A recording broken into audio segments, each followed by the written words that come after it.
પાટણથી, જ્યાં એચએનજીયુમાં કથિત એમબીબીએસ ગુણ કૌભાંડને લઈને મળી રહ્યા છે આ મોટા સમાચાર। ડોક્ટર કનુ ચૌધરી નામના આરોપીએ પોલીસ સમક્ષ કર્યું સરેન્ડર। સુપ્રીમ કોર્ટે આગોતરા જામીન અરજી રદ કરતા પોલીસ સમક્ષ હાજર થયો। બી ડિવિઝન પોલીસે કનુ ચૌધરીને કોર્ટમાં રજૂ કર્યો અને કનુ ચૌધરીના 7 દિવસના રિમાન્ડ મંજૂર કરાયા। કનુ ચૌધરી પાથાવાડામાં પીડિયાટ્રિક ડોક્ટર તરીકે ફરજ બજાવે છે। 2019માં એમબીબીએસ ગુણ સુધારા કૌભાંડનો પર્દાફાશ થયો હતો। પાટણના ધારાસભ્ય કિરીટ પટેલે તપાસની કરી હતી માંગ। આ ગુણ કૌભાંડની તપાસ માટે 4 કમિટીની રચના કરવામાં આવી હતી। એનએચજીયુના કુલ સચિવે 17/3/2025 આ અંગે પોલીસ ફરિયાદ નોંધાવી હતી।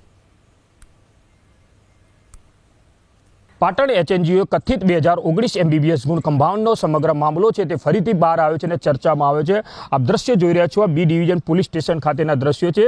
એચએનજીયુમાં 2019માં એમબીબીએસ ગુણ સુધારા કૌભાંડ થયું હતું ને તેની તપાસની માંગણી છે પાટણના ધારાસભ્ય કિરીટ પટેલ દ્વારા કરવામાં આવી હતી અને ત્યારબાદ 4 કમિટીઓ જે છે તેમને તપાસના દોર છે તે શરૂ કરવામાં આવ્યા હતા। બાદ તપાસના દોર શરૂ કર્યા બાદ પાટણ એચએનજીયુ યુનિવર્સિટીના કુલપતિ રોહિત દેસાઈ દ્વારા Patan B division police station ખાતે ફરિયાદ નોંધાવવામાં આવી। ફરિયાદના અંદર 6 લોક નામજોગ લોક સામે ફરિયાદ નોંધાવવામાં આવી। સાથે જે તપાસના અંદર જે લોકોના નામ ખુલે છે તેમના સામે બી ડિવિઝન પોલીસ સ્ટેશન ખાતે ફરિયાદ નોંધાવવામાં આવી, પરંતુ આજ દિન સુધી પોલીસ દ્વારા તેમજ યુનિવર્સિટી દ્વારા કોઈ પણ આરોપીને પકડવા તેમજ કાયદેસરની કાર્યવાહી કરવા માટે કોઈ પણ મહેનત કરવામાં આવી નથી। પરંતુ કહી શકાય કે જે તે અંદર આરોપીઓ હતા તે આરોપીઓ છે તે સેશન કોર્ટ હાઈકોર્ટમાં તે પોતાની જામીન અરજી માટે ત્યાં જતા હતા, પરંતુ કહી શકાય કે તે એમાંનો જ એક ડોક્ટર કનુ ચૌધરી છે, તે પીડિયાટ્રિક ડોક્ટર છે અને બનાસકાંઠાનો વિસ્તારનો છે અને તે પોતે હાઈકોર્ટ તેમજ સેશન કોર્ટના અંદર પોતાની જામીનની અરજી મૂકવામાં હતી। ત્યાંથી તેની અરજી છે તે રદ થઈ હતી અને ત્યારબાદ તે સુપ્રીમ કોર્ટના સરેન્ડર થયો હતો અને સુપ્રીમ કોર્ટના અંદર પોતાની જામીન અરજી મૂકવામાં આવી હતી, ત્યાં પણ રદ થઈ હતી અને ત્યારે સુપ્રીમ કોર્ટમાંથી આદેશ કરવામાં આવ્યો હતો